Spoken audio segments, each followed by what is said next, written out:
Good day mga load. Ito, ibabahagi ko naman sa inyo ang isa pa namin trabaho dito. Aircon naman ito, nasira yung aircon ng aming isang tag. Kumatok ang compressor. Kaya yan, nilinis namin ang condenser ngayon, babalik na namin. Yan.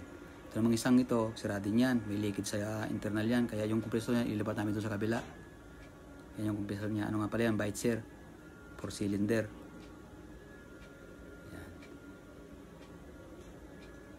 Yan, sinisindol ng kasama ko doon sa kabila. Sinisilip niya yung tubo. Yan. Yan naman yung cooling system niya. Yan yung kanyang motor. Yan. Yan naman yung kanyang panel board.